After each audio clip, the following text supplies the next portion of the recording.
Hi everybody, welcome back again. So good to see you guys getting our day started here during the last week of lectures for our class. Good morning to everybody who's already up and in the live stream. And yeah, we'll get going in a few minutes. It's 8:57.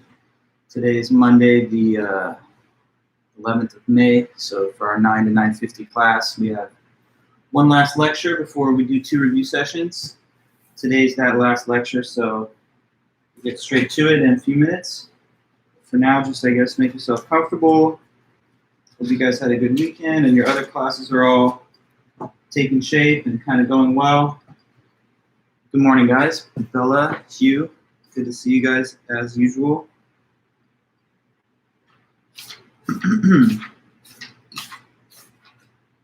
Okay.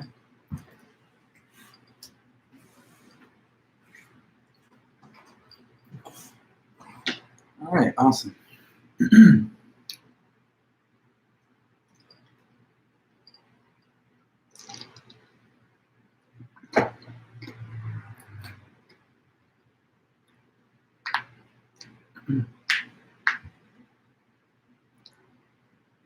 Okay, just another minute or so. Good morning, Madeline. Good to see you too.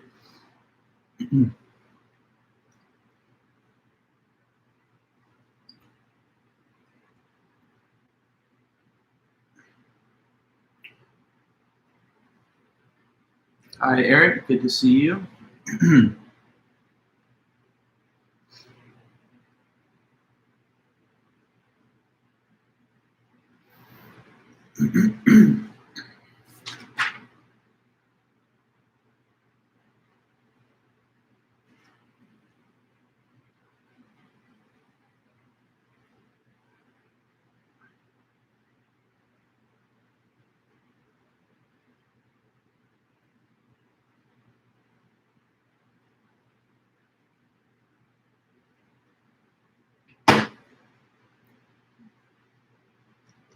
Good morning, Emily.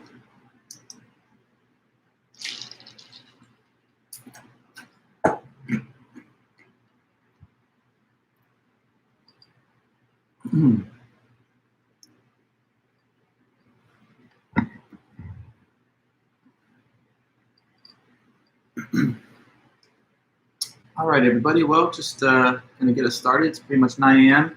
So welcome back again. Hope you guys had a great weekend. Do remember one thing. Hopefully you haven't forgotten that today is the due date for the paper, the second paper. So, you know, as I mentioned in the Blackboard message over the weekend, that you're supposed to turn it in, you know, already by the time the class period starts. So hopefully you've already done so. If you didn't, I'm not going to be too punitive if it's coming in, you know, relatively in the next hour or so, you know. So just try to make sure that I get it either, you know, before the end of this class period or at least reasonably close to that if you have not already, so that there's no question of like a late deduction or anything like that. But anyways, thanks so much for your hard work on that essay and everything else you've been doing this semester. Hi, Trevor. And to anybody else that's in the live stream, as usual, feel free to say hi and to check in with me. But what we've done so far in this class is pretty much everything. We've reached the last lecture today. And the plan for this week is that we just have our lecture today, and then Wednesday and Friday we have 2 review sessions where we'll go over the study guide that I distributed to you.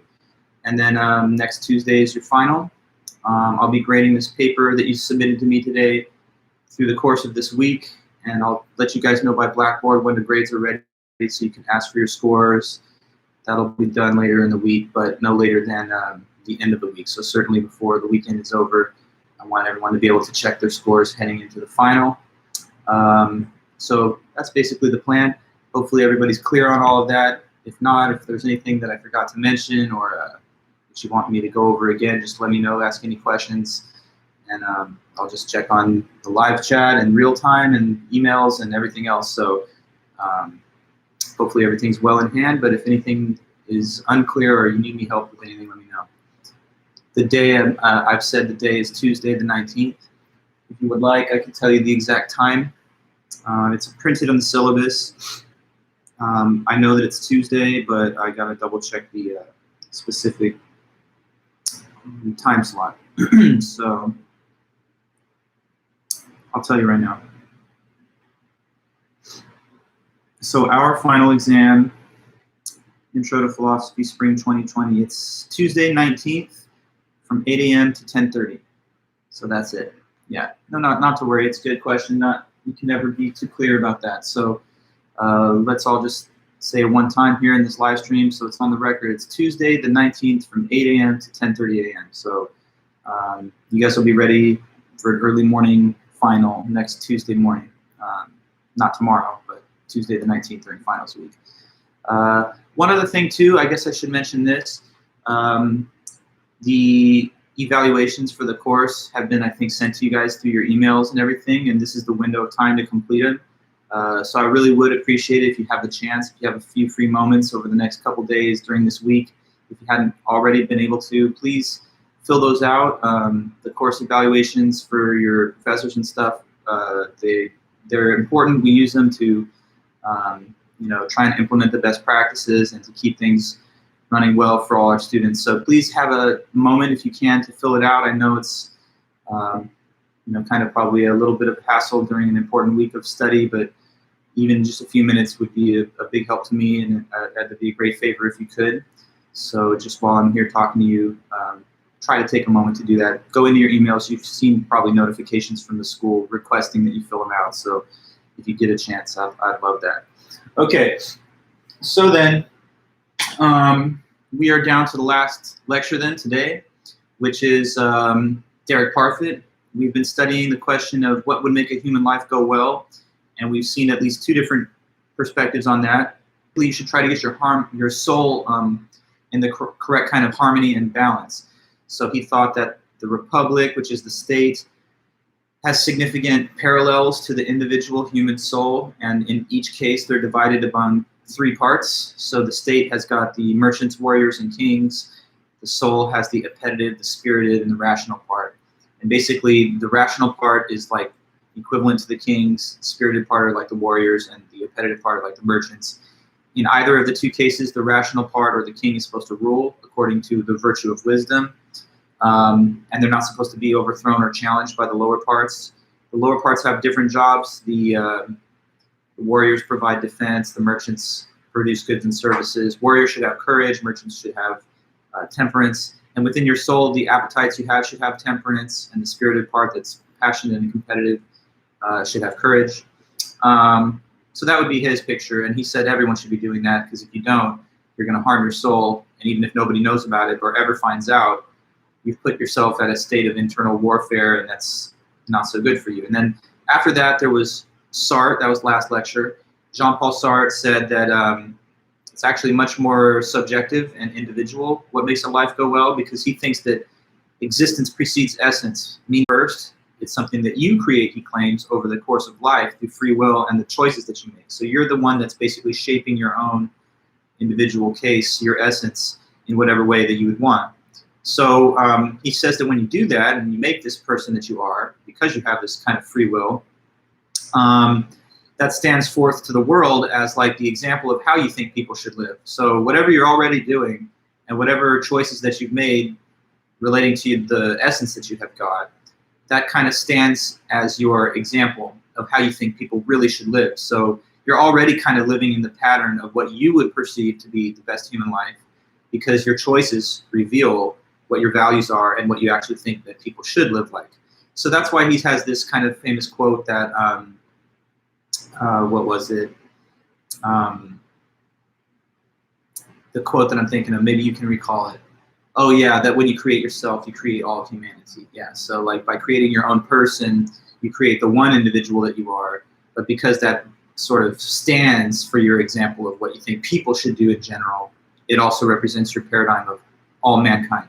So if you're like a Christian or something like that, then you endorse that view for anybody, not just for yourself.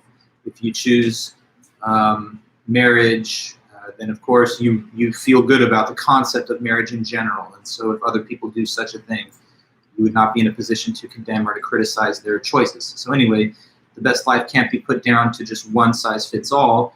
each individual choosing the way that they're living is putting out a picture of the best life.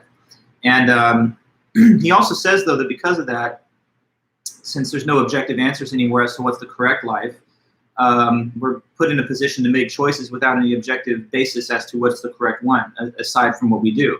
That's the reason that Sartre mentions this example of the distressed student that was trying to decide between whether to stick with his mom, who's getting sick, or to go and serve in the military. That's kind of the basis of a famous quote from Sartre, which is that we're condemned to be free. I didn't really talk to you guys about that on Friday, but I thought I would just mention it one time really fast here. Being condemned to be free, he says, is part of the nature of the existentialist viewpoint, which is a weird quote, because normally when you say someone's condemned to something, that means that their freedom is removed. Like, I'm condemned to prison, or I'm condemned to be sentenced to death. But being condemned to be free sounds like an oxymoron. Nonetheless, he means it, because freedom is the one condition of being a human that you cannot escape. You can't basically avoid your own freedom. So you're free to be anything, except you're not free to not be free. Okay, good. Then so now today we've got our last look at this topic. What is going to make a human life go well? And it comes to us from this author, Derek Parfit.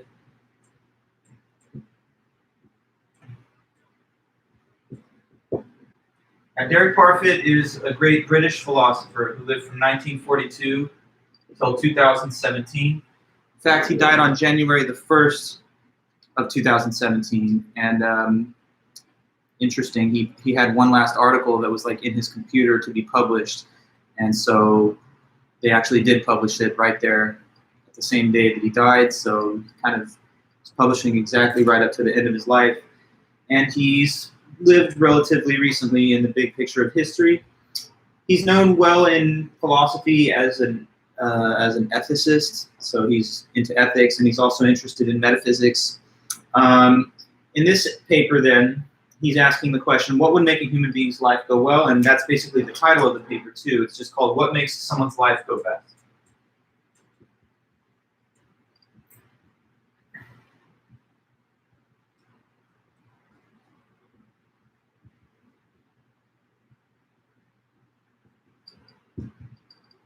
So what makes someone's life go best? From 1984, from Derek Parfit. Okay, so we're going to try and analyze his view on this question here in this essay, in this lecture today. So he starts off the discussion with a basic question, the question of the title. What would be best for somebody in general? What overall would have to happen for a person for their life to be going as well as it possibly could go? Now, each of us is living a human life, and each of us, I think, is trying to steer it in a good direction where we hope that it's going to go well. So you must have, I guess, some kind of views on this topic. Like, is there anything in your view, like what would have to happen if, starting right now, if this happened, you would say, this is the best it could be, this is my best life? What kind of stuff do you think you'd have to get going or already have? I don't know what your life is exactly like in each case, but what is the general blueprint to you of like a fully satisfied life? Like, I mean, couldn't get any better. What's the goal? Do you have any goal about that, or do you have any thought about that? I mean, we're all living and we hope that our lives go well, but do you have any kind of sense of any detail, like overall, what are the things you're trying to check off or something to get to that state? Marissa, you say financial stability. Okay, good. That's probably fair. Obviously, you got to have some type of means in order to enjoy a stable and healthy and happy life. Eric, you mentioned family and good job. I would say that's also a fair point, right? Family and also just human relationships of high quality, right? Nobody wants to be, I don't think, an isolated hermit cut off from everybody, even though it's kind of what we're forced to be in a sense for a little while right now. Wishful thinking with the student loans. Hey, I don't know, Marissa, keep your chin up. I'm not going to throw you in debtor's prison anyway. But yeah, having disposable income, of course. So we've talked about the financial side of things. What money does, if you think about the deeper essence of it, is that it gives you the ability to have purchasing power and to have the security that comes from knowing that you have wealth to expend in case of need. And everyone would like to have the goods and services that money is a means to, plus the purchasing power for all manner of other things. There's a lot of other things that we might be able to toss in the mix. Being morally good, of course, perhaps being healthy, being intelligent and wise. Lots of things probably come to mind, and we're just going to now try and sample from Derek Parfit's perspective, which I think is one of the better or more, at least clearer arguments on this subject. So here's what he puts out there. He says, for you to question what makes a human life go best, you have to think about what is the idea of self-interest. Because to have a good life, we have to pursue our self-interest. But what is it that promotes your self-interest? And he says there are three theories of self-interest. So he says, let's try and jump into this question, what makes somebody's life go well, by taking stock of these different theories of self-interest, which will give us slightly different answers to that question. Okay, so three theories of self-interest.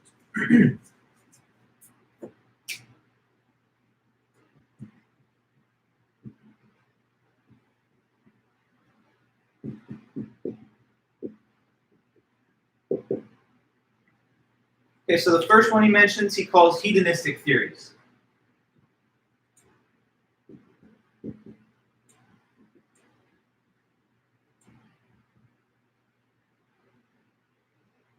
So hedonistic theories of self-interest basically just say this, that what would be best for a person is what would make them most pleased or happy. So what would be best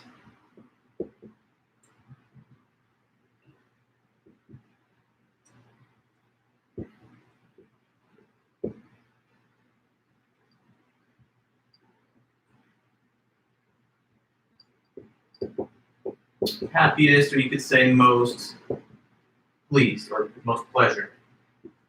So that's a hedonistic theory of self-interest. This one prioritizes and highlights the concept of pleasure, happiness, satisfaction, which are kind of all just synonyms. Remember that when we discussed the utilitarian theory of ethics, John Stuart Mill said that we're trying to promote the most overall happiness for the greatest number of people. And happiness was defined as pleasure in the absence of pain. So kind of taking that same idea of pleasure, that we're seeking our own pleasure and we're trying to avoid the experience of pain, this theory kind of aligns with that. It just says that the best thing for you is whatever makes you feel the most pleasure and happiness in life. So if you want to live your best life, the hedonistic theory would say just get as much pleasure going as possible. The more the better. So a life with more and more pleasure experience is a better life than one which has got less.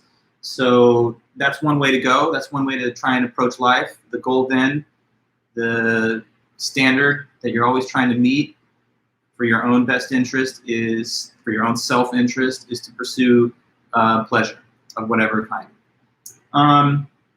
So that's one viewpoint, but it's not the only one. He also has two other perspectives, or two other theories that he discusses. So after that, there is the desire fulfillment theories. Okay, erase this one and then put that definition up. Number two, desire fulfillment theories.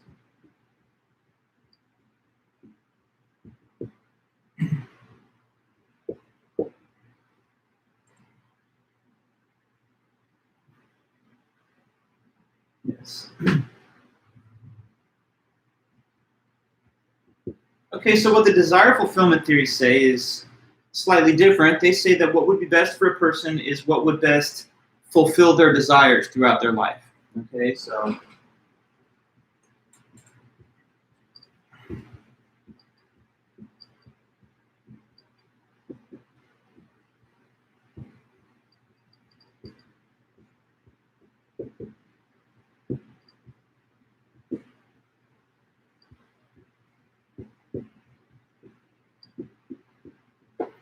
that's another theory there. It's saying, as you can see, that the goal for life, to pursue your self-interest, to live your best life, is to fulfill the most desires that you possibly can. So, desires are just things that you want that you don't have yet, because by definition, if you already have something, then you can't desire it. Like I already have a Nintendo Switch, so I can't say I'm desiring one because I have one. But there are other things that I want that I perhaps don't have, whether those are material possessions or certain experiences or certain types of relationships. There's things that we want that we don't have yet. For you, you're studying in college, and so I guess you desire your degree. And if you ever achieve that, then that will be fulfilled. So the fulfillment of a desire is making what you would hope for or wished or strive for real, making it really happen. So if I have a desire to run a 5-minute mile, which I kind of do have that desire. I don't know if I'll ever quite get there, but I've come somewhat close. If I'm ever actually able to hit that pace, then I will fulfill that desire. So anyway, this theory says try to get most of your desires fulfilled, and the more the better. So if there were 2 lives and both people, let's say, just playing with numbers, but say they both had 100 desires overall, and one of them has fulfilled 70 and the other one has fulfilled 60, then the one with more of those fulfilled desires is going better. So if none of your desires are fulfilled, that means you're not getting anything you want. If all of them are fulfilled, that means you're getting everything that you want. And so that's one way to look at the blueprint for the best life you could live. Now, it's a little different than the hedonistic theories because those focus on pleasure. And although there's a connection between the two, they're not exactly identical because, for example, sometimes the pursuit of fulfilling your desires doesn't feel so pleasurable the whole time, right? Like for you guys going through college right now, especially during this crazy pandemic or whatever, the studying, the paying attention to your books and all of your academic subjects, right? Sometimes that might be even stressful. You might be like, man, I don't know how much time or energy I have for this, or how much intellectual talent that I have to bring to bear on this when I'm getting evaluated by these professors constantly. It's making me feel a little anxious, insecure, under pressure, pressed. So some of that is not exactly fun all the way through, but the fulfillment of the desire is what you're striving for. So in a hedonistic frame of mind, maybe you just want the feelings of pleasure, and it's not all about the successful accomplishment of goals that you might have had. Okay, so desire fulfillment, yet another perspective. And then there's the third one here that we're going to mention. Okay, so the third mentioned theory of self-interest, he calls the objective list theory.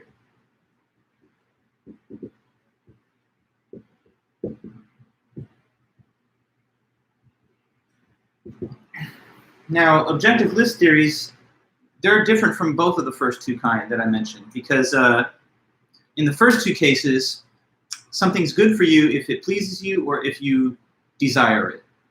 But in the objective list theory, it's not really at all about you per se, like about what you feel pleasure in or what you desire. Instead, it's supposed to be thinking that there are some objectively good things that human beings should, get in their lives. And even if you don't care about those things, then in that case, you're just wrong because there's some things that are objectively good for people to get. So in the objective list theories, certain things are good or bad for us, whether we like it or not, basically. Whether we like the good things or whether we don't like the bad things. So I'll put that here. Certain things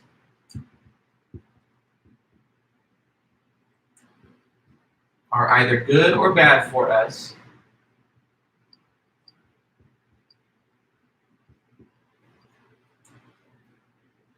whether we like the good things. Well, let me put it this way. Let me just add one more word there. Whether or not we like the good things. Whether or not we like or want the good things. Or do not like the bad things.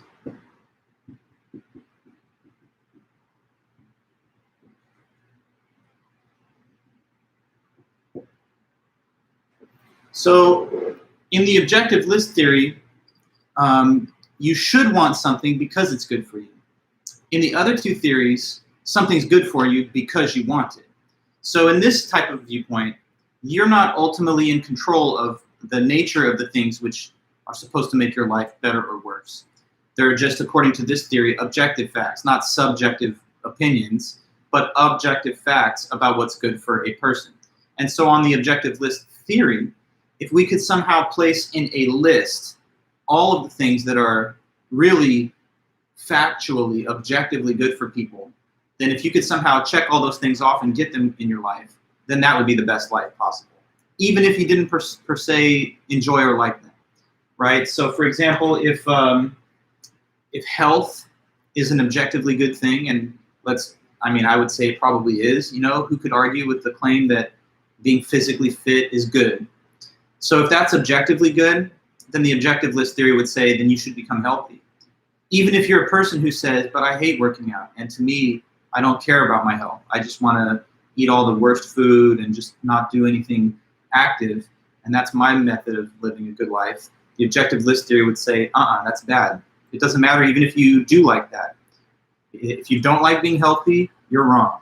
If you do like being unhealthy, you're wrong. So you should just get in line with what's objectively good, whether you like it, whether it pleases you, whether you desire it or not. Okay, so that's a different point of view. It's more objective, and the other two are directed more by your own inclinations and preferences that are personal and individual.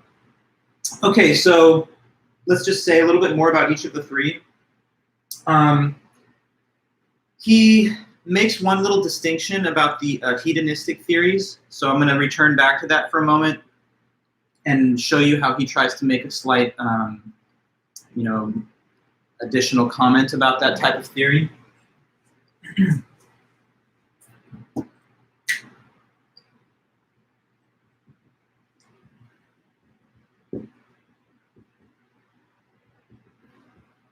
So he says the most plausible version of these so-called hedonistic theories, the one that says that the best life is the one that creates the most pleasure or happiness for you. He says the most reasonable version of that is what he calls preference hedonism. So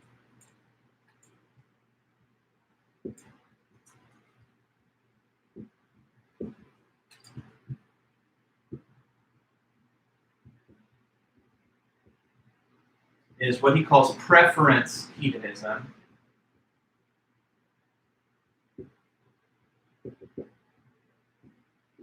And all that means is the following.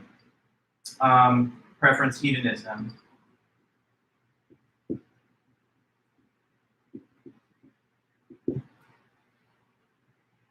It just says that which of two experiences is more pleasurable depends on which one is more preferred. So one of two experiences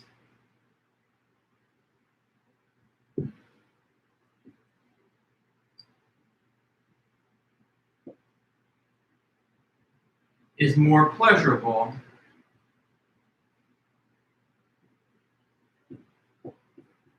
if it is preferred by the person.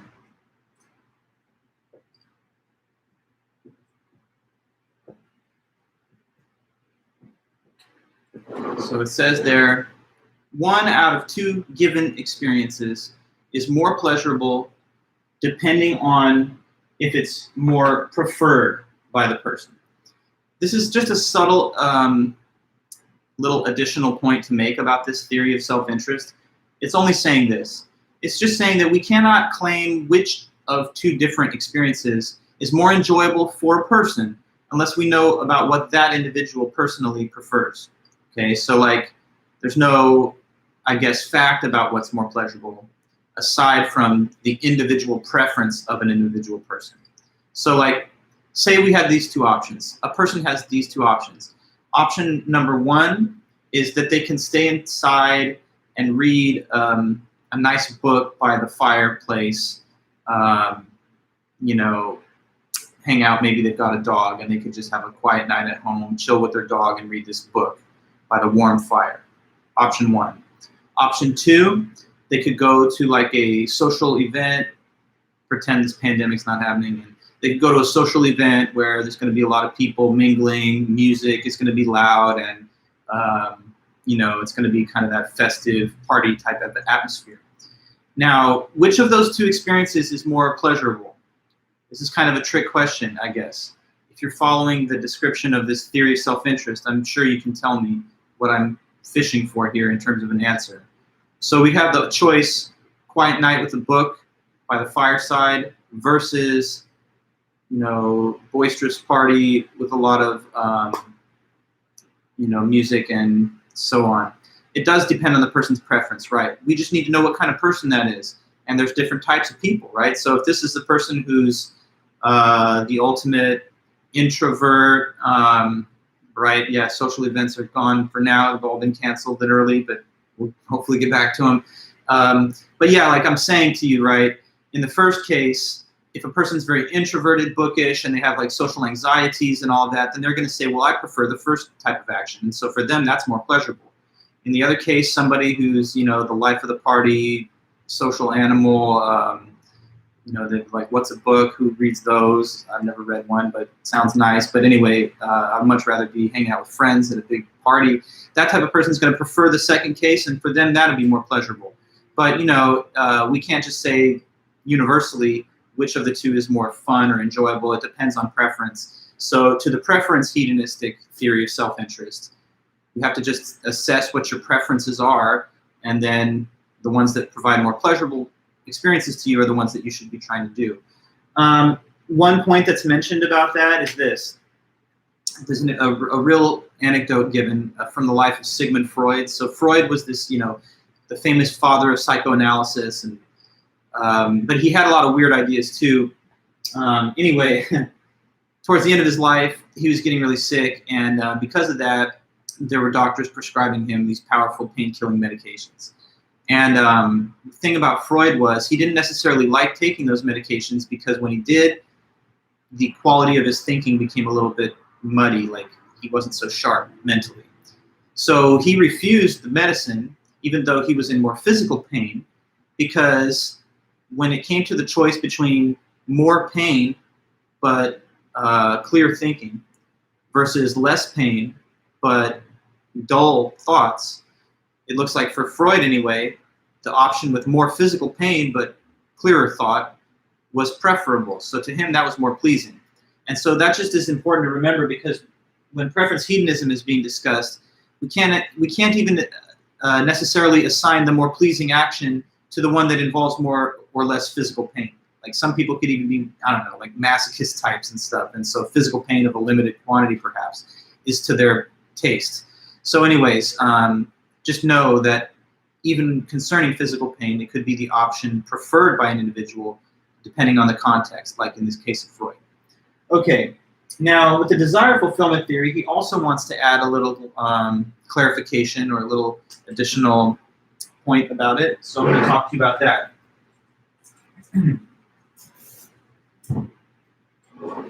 So he says that there's the most plausible version of the desire fulfillment theory is what he calls the success version of the theory. And he contrasts that with what he calls the unrestricted version of the desire fulfillment theory. So I'll try and explain that.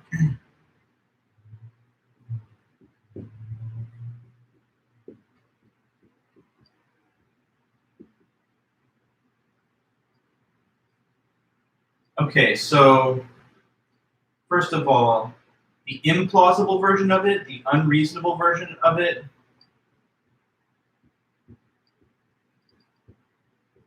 is what he calls the unrestricted version. And the reasonable version, or the plausible version of it, is what he calls the success version of the theory.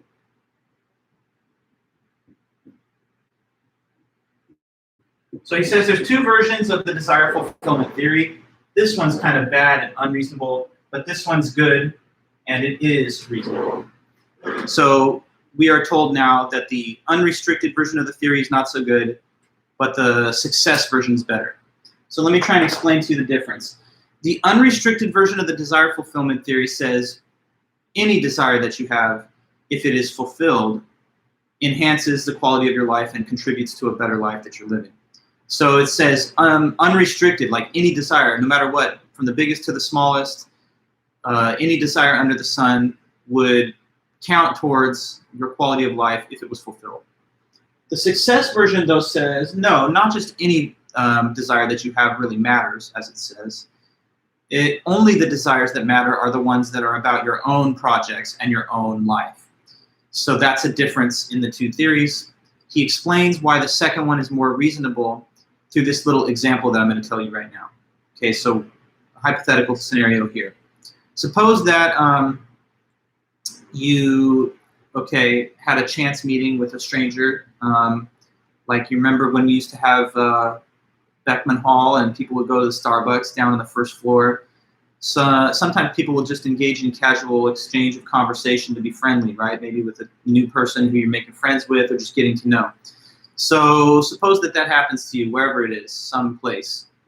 Of course, now is not the ideal time to make such an example, but I hope you haven't forgotten everything about the fact that we've had the long-standing society where social interaction. So anyway, you're in this type of coffee shop scenario, and suppose that you struck up a friendly conversation with a stranger and you guys just had a nice chat. Then towards the end of the conversation, the person has to leave and go on their way.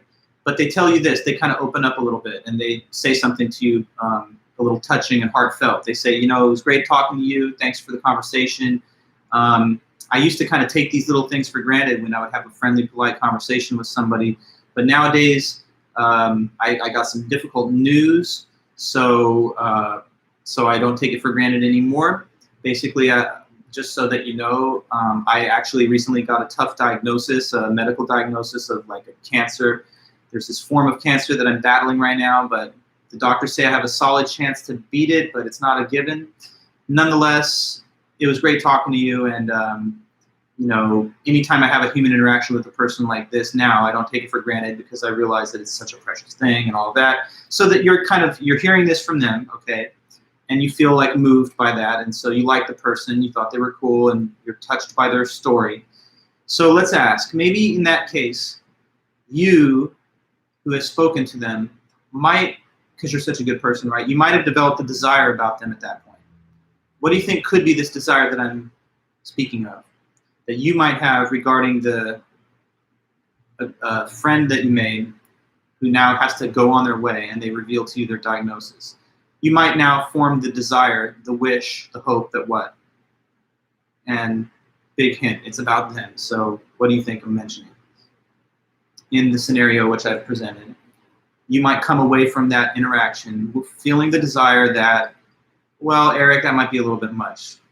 Let me just say you'll never see him again. This was a one-time thing. It was just like ships passing in the night. Just kind of like, well, alleviate their sadness. They're not really that sad. They're feeling fine. They're optimistic, but they've got cancer, okay, and they're trying to fight that. So it's not about, okay, that they beat the cancer. Good. That's what I was going for there, Trevor, right? Because you won't have any future interactions with them. You know, like that's part of the way I set up the case. This isn't like a long-standing friendship. This was a chance conversation that ended up being friendly. And then as it ends, and you guys go off your separate ways back into your own separate lives, they reveal the fact to you that they had cancer and they're on their way. Now you might, let's say, desire that they will beat the cancer, okay? Like you just hope they beat it. You're just thinking maybe somehow they can actually do that. Hold on a second. It always happens like this. Just 2 seconds, if you guys don't mind.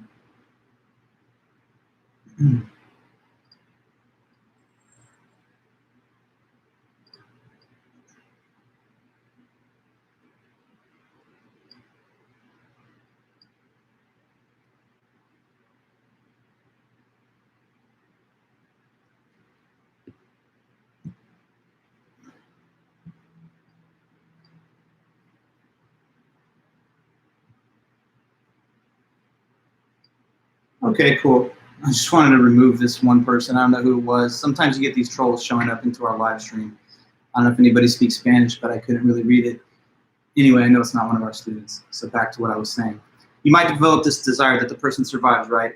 But let's take it further. Suppose that as time passes, later on in life, years pass, and somewhere out there in this world, the individual actually does recover from their disease. So wait, they beat the cancer. Now, what was your desire? That they beat it. In that situation, was the desire fulfilled? Yes. But according to the author Parfit, it doesn't sound really common sense to say that now your life is going better. because this desire, which was related to their recovery from the illness, doesn't have anything to do with a project initiated by you or with your own life. So the success version places restrictions on which desires count towards the quality of your life. And all it says is that the relevant desires, the ones that matter, are those that are about your own projects and your own goals. So that if they were fulfilled, they could be credited to you as a success. The fact that this other person that you casually met in that interaction has recovered is a fulfilled desire, but it's not like a success in terms of you, your life, or your own projects. So this is the most reasonable version, he says, because it will restrict the desires down to something that is a little more reasonable and more meaningful to the individual, their own projects, their own goals. So if you start a business and the business succeeds, that's what you wanted. So that's a successful, fulfilled desire, which is credited to you as a success. If you have children, right, someday you may have children. If you want those children to lead healthy, successful lives, and then they go on and they do have great success in life, then that's also attributable to you as a project that you started by having these kids. So the right desires, the ones that really count and matter, are not just about anything and everything. Maybe I have a desire right now that there's aliens in outer space, but even if there are, I don't know about it, and it certainly wouldn't be counted as a success to me if that ended up being true. So he thinks this one takes on all desires, which is a little too broad. But this version narrows it down to the ones that really matter, the ones that are about your own projects and your own goals. Okay, now there's one further distinction that he makes when it comes to the different types of desires that are used in the desire fulfillment theory. He talks about local versus global desires. So that's his terminology, and I need to explain that term as well. Okay, so two kinds of desires.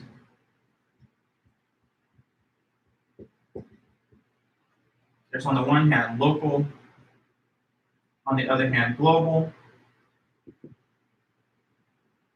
So the local desires are desires that are about particular individual things that you can easily get in, or that you can get in the here and now, that you can pretty much get in the short term. So desire for particular things that you can get in the short term.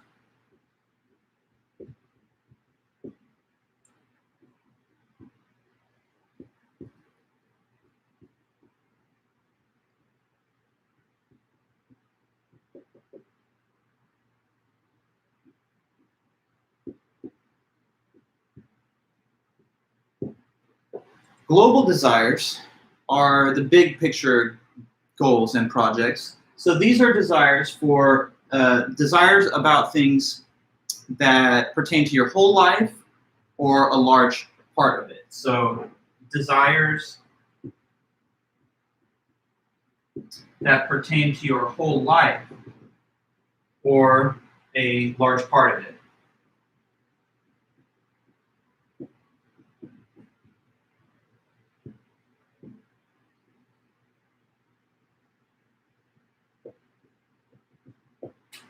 Okay, so using these two definitions of two types of desire, let's try and think of some examples. Suppose that right now, I don't know, I'm thinking about lunch, and I'm thinking about how, maybe I'd like to get a burrito for lunch, okay? And there's actually like a Mexican food place that I can order, take out, pick up, curbside, right nearby to my apartment. So I have this desire for some like burrito for lunch. What do you think that would be, local or global desire? Just, using your knowledge of these concepts here, what do you reason?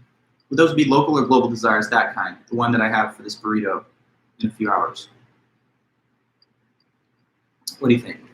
That's local for sure. Okay, good, because it's not like a big life project. It's something that I could just pretty much get in the next 15 minutes if I really, really wanted to. So mission accomplished. I had the burrito, desire fulfilled, but it's a local desire. Now, suppose on the other hand that I have a desire for, I don't know, a family, to like have a happy family of my own. Would that be local or global? Well, that's global, because you can't just be like, I got a couple hours, I'm going to take care of some errands, and this afternoon I'll just check off a family goal and just make sure that's done.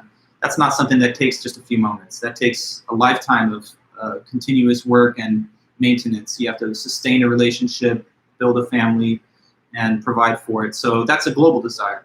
What if I have a desire to become well-educated? I can't just say, let me take care of that this afternoon either. That takes a long time and a long course of study. For you to get your degree would be a global desire. For you to maintain your good health is a global desire, because you can't just say, been there, done that, I already got my health, now I'm on to other things. So that's the other thing. The global desires kind of stick with you. They require a lifetime, in many cases, of maintenance and upkeep. So what the author Parfit says is that between these two types, the global desires are the ones that are more important. They have greater weight. So the most reasonable version of the desire fulfillment theory says the blueprint for a good life is one where you go out and you fulfill the maximum number of your big picture global desires.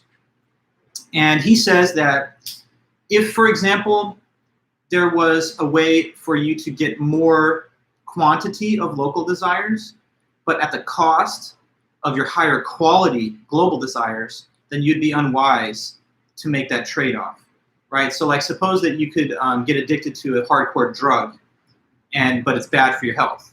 But nonetheless, the psychological intoxicating effect is fun. So you just keep doing the drug over and over habitually, kind of killing your health, but having the momentary pleasures of the experience of being on the drug.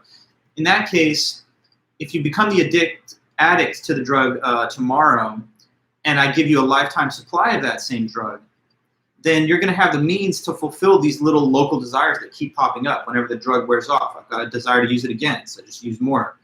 But while you're having this indefinitely extensive range of local desires fulfilled, you're blocking a big global desire, which was to never become an addict and to maintain your good mental and physical health throughout life. So he would say that's not actually making your life go better, even though if you just counted up the number of desires, the quantity of those little drug-using satisfactions could add up to being quite a big number.